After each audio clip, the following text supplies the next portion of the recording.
Assalamualaikum warahmatullahi wabarakatuh. Alhamdulillahirabbil alamin. Asyhadu an la ilaha illallah, asyhadu anna Muhammad Rasulullah. Allahumma sholli ala sayyidina Muhammad wa ala ali sayyidina Muhammad. Amma ba'du. Terima kasih anak-anakku semuanya. Bagaimana kabarnya hari ini? Alhamdulillah. Alhamdulillah. Kemarin anak-anakku semuanya telah melewati penilaian tengah semester ganjil dengan baik. Ustaz Diko doakan semoga hasil yang diharapkan adalah hasil sesuai dengan harapan anak-anakku semuanya. Baik, untuk minggu ini ya, Ustaz lanjutkan untuk pembahasan materi di tema 3, yaitu penyesuaian diri makhluk hidup dengan lingkungannya. Anak-anakku semuanya ya, pernahkah kita mengamati beberapa hewan yang ada di sekitar lingkungan rumah kita? Tentunya kita pasti akan mengamati, melihat. Yang pertama, kita sering melihat burung ya. Burung itu kalau kita amati ya, dari kebiasaannya setiap hari mereka memiliki bentuk paruh yang berbeda-beda. Selanjutnya, kalau kita mengamati hewan-hewan yang ada di sekitar rumah kita, mereka memiliki bentuk paruh gigi yang berbeda-beda. Baik, alhamdulillah anak-anakku, hari ini kita akan membahas penyesuaian diri makhluk hidup dengan lingkungannya.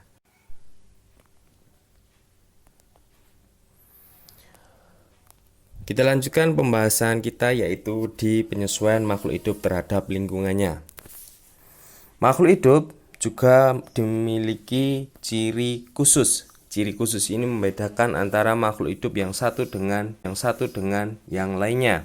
Ciri khusus merupakan penyesuaian diri makhluk hidup dengan lingkungannya. Proses penyesuaian diri ini terhadap lingkungannya disebut adaptasi. Kita amati makhluk hidup yang ada di sekitar lingkungan kita. Mereka memiliki berbagai bentuk macam-macam makanan. Yang pertama kita bisa melihat yaitu ada makhluk hidup pemakan daging. Contohnya adalah seperti singa, macan, ada burung elang. Berikutnya adalah makhluk hidup pemakan tumbuhan atau biasa kita sebut dengan herbivore. Contohnya adalah seperti sapi, kambing, kelinci, dan lain sebagainya. Dan yang terakhir adalah omnivora atau pemakan daging dan tumbuhan ya, seperti pada diri kita, yaitu sebagai makhluk manusia kita adalah omnivora. Tentunya kita memiliki bentuk, ciri gigi dan bentuk yang berbeda.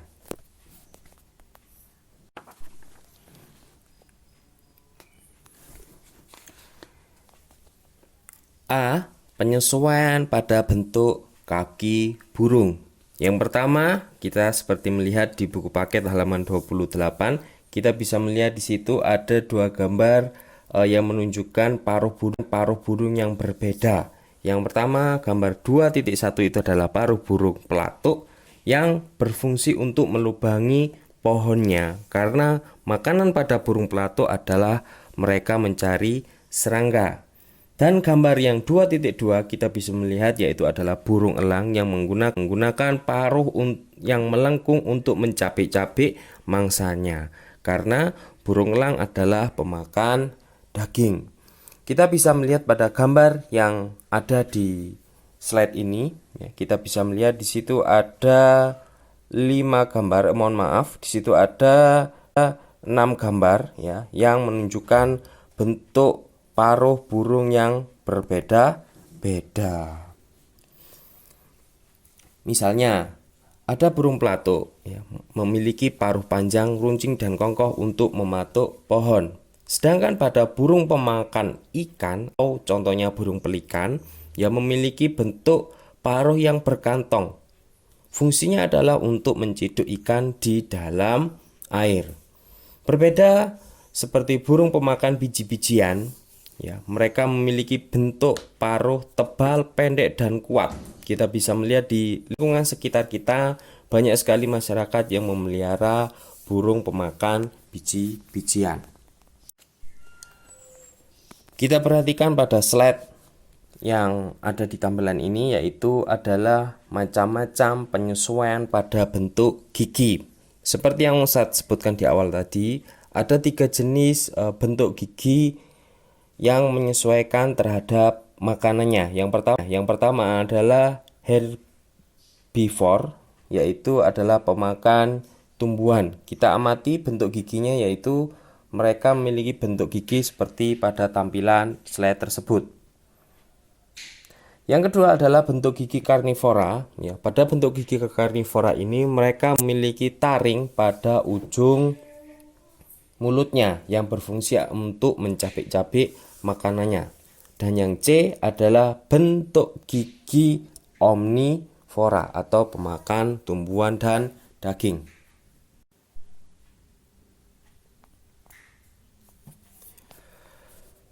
Berikutnya adalah penyesuaian bentuk mulut serangga.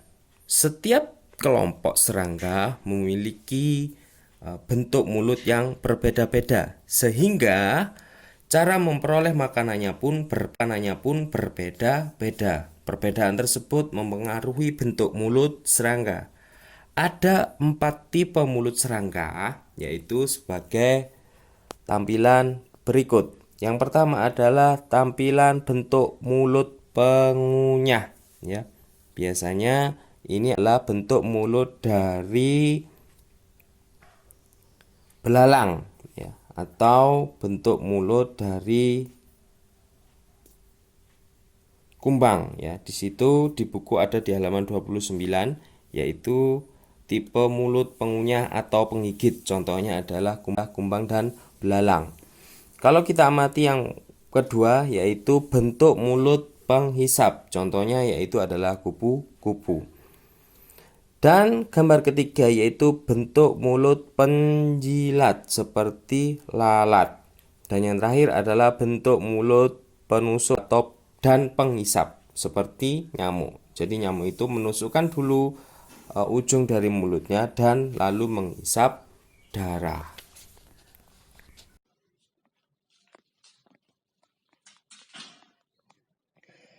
Berikut, sekarang kita lanjutkan pembahasan materi kita, yaitu penyesuaian diri hewan terhadap lingkungannya.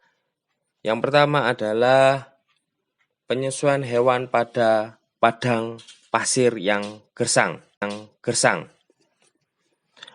Penyesuaian hewan, terutama di daerah padang pasir, kita bisa melihat, yaitu di slide tersebut ada gambar dari unta.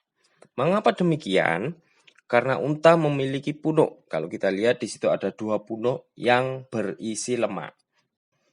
Berfungsi sebagai cadangan makanan. Kenapa? Karena di daerah padang pasir tidak banyak seperti daerah di Indonesia yang memiliki banyak sekali makanan, terutama makanan hewan-hewan herbivora, yaitu berupa rumput. Ketika tidak menemukan makanan di sekitarnya, unta akan mendapatkan makanan di tempat yang lainnya dan disimpan di punuknya. Unta juga mendapatkan air dari punuknya dengan cara mengubah lemak menjadi air dengan bantuan oksigen dan dari pernafasan. Dan gambar yang di slide kedua yaitu ada penguin hidup di daerah yang beriklim dingin. Penguin dapat hidup di daerah es beriklim dingin karena memiliki lapisan lemak di bawah kulit yang tebal dan bulu yang tebal. Kondisi yang demikian menyebabkan penguin tidak merasa kedinginan.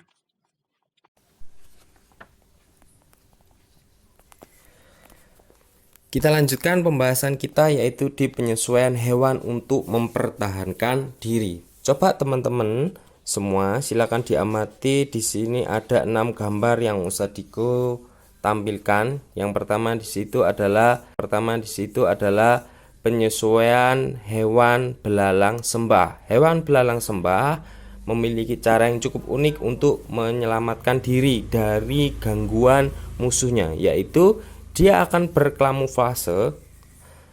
Jadi memiliki bentuk tubuh yang sama dengan tempat dengan habitatnya atau tempat ia tinggal.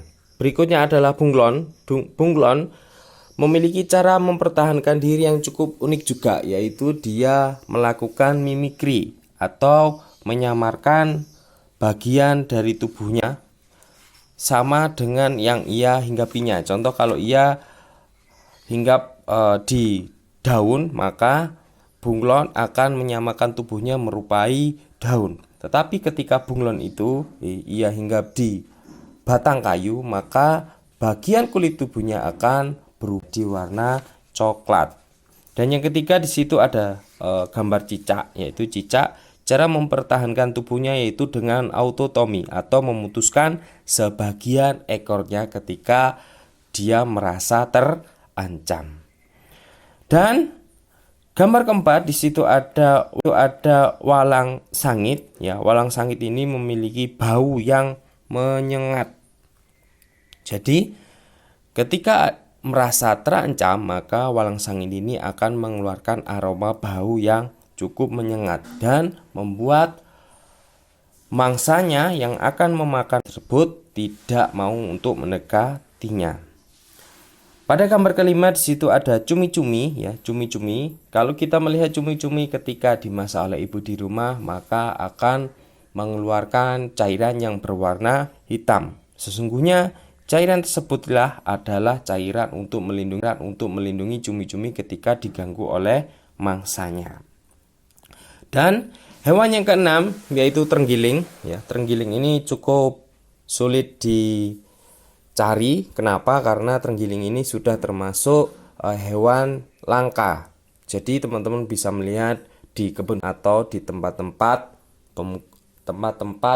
perlindungan hewan-hewan yang akan punah.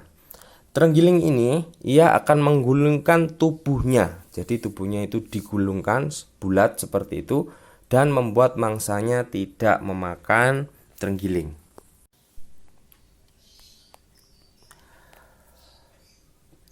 Berikutnya adalah penyesuaian diri tumbuhan terhadap lingkungannya. Di slide ini ada beberapa gambar yang menunjukkan beberapa macam tumbuhan terhadap lingkungannya. Yang pertama, di situ ada gambar tanaman bunga mawar. Penyesuaian diri terhadap lingkungannya adalah bunga mawar memiliki duri yang cukup tajam untuk melukai mangsanya. Berikutnya kita bahas di buku paket. Di situ ada halaman 33, yaitu tumbuhan yang hidup di air atau biasa kita sebut dengan tumbuhan hidrofit. Tumbuhan hidrofit yang akarnya berada di dasar perairan memiliki batang dengan ruang udara yang kecil-kecil di dalamnya. Dengan ruang udara tersebut, tumbuhan dapat tetap tegak atau mengapung di permukaan air untuk mendapatkan sinar matahari.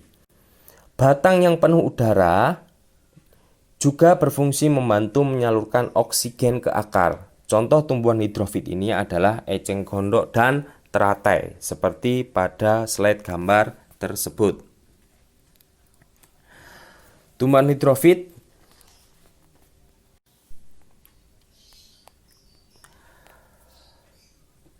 berikutnya adalah penyesuaian diri tumbuhan terhadap lingkungannya. Di slide ini ada beberapa gambar yang menunjukkan beberapa macam tumbuhan terhadap lingkungannya. Yang pertama, di situ ada gambar tanaman bunga mawar. Penyesuaian diri terhadap lingkungannya adalah bunga mawar memiliki duri yang cukup tajam untuk melukai mangsanya. Berikutnya kita bahas di buku paket. Di situ ada halaman 33, yaitu tumbuhan yang hidup di air atau biasa kita sebut dengan tumbuhan hidrofit. Tumbuhan hidrofit yang akarnya berada di dasar perairan memiliki batang dengan ruang udara yang kecil-kecil di dalamnya. Dengan ruang udara tersebut, tumbuhan dapat tetap tegak atau mengapung di permukaan air untuk mendapatkan sinar matahari. Batang yang penuh udara juga berfungsi membantu menyalurkan oksigen ke akar. Contoh tumbuhan hidrofit ini adalah eceng gondok dan teratai, seperti pada slide gambar tersebut. Tumbuhan hidrofit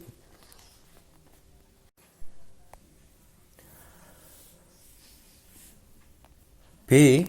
Tumbuhan yang hidup di padang pasir. atau biasa tumbuhan yang hidup di gurun. Tumbuhan yang hidup di gurun ini biasa kita sebut dengan nama tumbuhan xerofit. Kita bisa lihat pada buku halaman 33, di situ ada satu tumbuhan yang hidup di gurun. Mereka memiliki ciri khusus apa, anak-anak? Ya, ciri khusus pada tumbuhan yang hidup di gurun ia adalah memiliki ciri khusus tumbuhannya memiliki batang yang cukup tebal, karena fungsi dari batang tersebut adalah untuk menyimpan air yang ada di dalam daun atau batangnya, dan memiliki daun dengan permukaan yang sangat sempit sehingga menyerupai duri untuk memperkecil penguapannya. Contoh tumbuhan yang hidup di gurun adalah tumbuhan kaktus.